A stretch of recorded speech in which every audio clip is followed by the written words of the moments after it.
स्वागत है आपका इस ऐतिहासिक विश्लेषण में।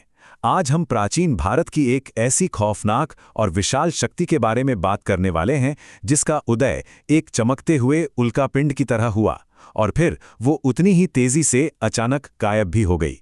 अब देखिए, इतिहास में दिलचस्पी रखने वालों के लिए ये हमेशा से एक बहुत बड़ा रहस्य रहा है। आखिर ऐसा क्या था जिसने कभी ना हारने वाले दुनिया जीतने निकले सिकंदर को इतना डरा दिया कि उसके ही सैनिकों ने भारत में और आगे बढ़ने से बिल्कुल साफ इनकार कर दिया?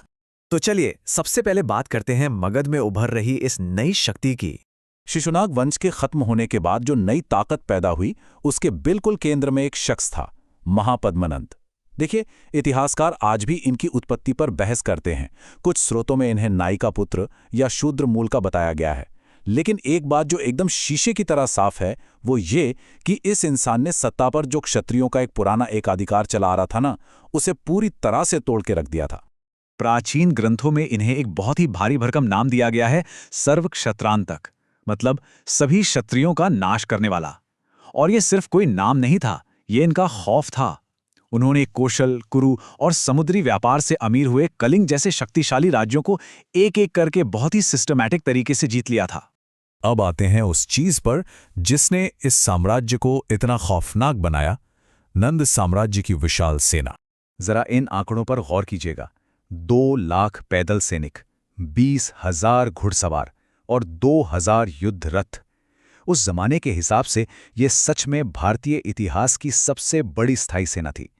इतनी बड़ी फौज खड़ी करने और उसे बनाए रखने के लिए बेहिसाब दौलत और एक बेहद सख्त प्रशासन की जरूरत थी। लेकिन रुकिए, असली खौफनाक आंकड़ा तो अब आता है। 3 से 5,000 युद्ध हाथी। आप बस इमेजिन करके देखिए, ये उस जमाने के चलते फिरते अजेय टैंक हुआ करते थे। युद्ध के मैदान में इन्हें रोकना लगभग नामुमकिन था। अब इतनी बड़ी सेना को खिलाने पिलाने के लिए पैसा भी तो चाहिए ना। इसके लिए नंदों ने एक गजब का प्रशासनिक ढांचा तैयार किया। उन्होंने कृषि और व्यापार मार्गों पर बहुत भारी टैक्स लगाए। लोकल पावर्स को दबा दिया गया और सारी सत्ता पूरी तरह से सीधे केंद्र के हाथ में आ गई। नौकरशाही एकदम सख्त थी, जहां सैन्य प्रमुख और टैक्स वसूलने वाले सीधे ऊपर से कंट्रोल होते थे। और यहीं से आता है हमारा अगला हिस्सा, जब सिकंदर के कदम रुके। तो बात है 326 ईसा पूर्व की। नंद साम्राज्य अपने बिल्कुल पीक पर था। सिकंदर अपने रास्ते में आने वाले हर राज्य को जीतता हुआ भारत की सीमा तक पहुंच चुका था। पोरस को भी हरा चुका था। लेकिन जैसे ही उसे गंगा नदी के पार बैठी नंदों की इस विशाल फौज के बारे में पता चला, पूरी कहानी पलट गई।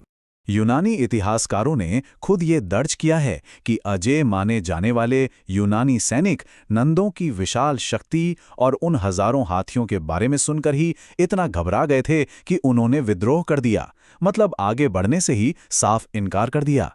बिना एक भी तलवार चले नंदों के खौफ ने यूनानियों को मनोवैज्ञानिक रूप से हरा दिया था।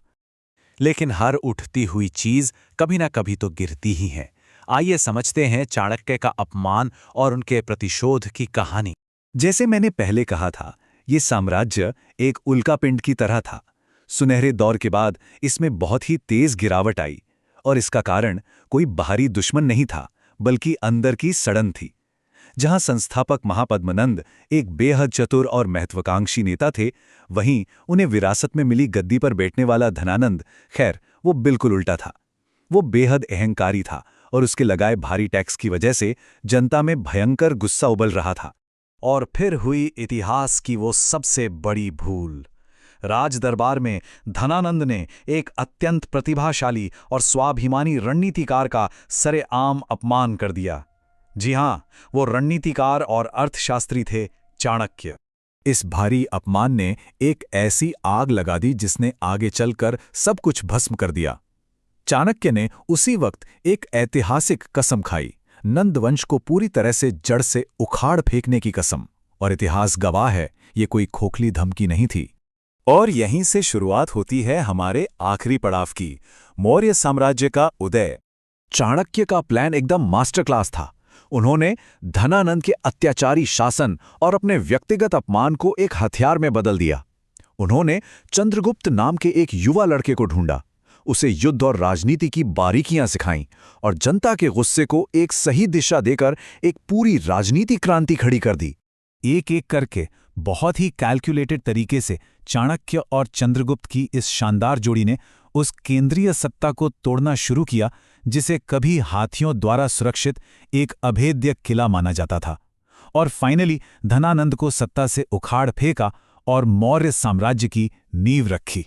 अब भले ही हम नंदवंश को उनके घमंड, भ्रष्टाचार और पतन के लिए याद करते हैं, लेकिन हमें एक बात जरूर माननी पड़ेगी, उन्होंने ही भारत का पहला असली अत्यधिक केंद्रीकृत साम्राज्य बनाया था। उन्होंने एक विशाल सेना और प्रशासन का जो ब्लूप्रिंट तैयार किया था ना, उसी ने भविष्य में मौर्यों जैसे महान साम्राज्य का निर्माण संभव बनाया था। तो ये पूरा ऐतिहासिक विश्लेषण हमारे सामने एक बहुत ही दिलचस्प सवाल छोड़ जाता है।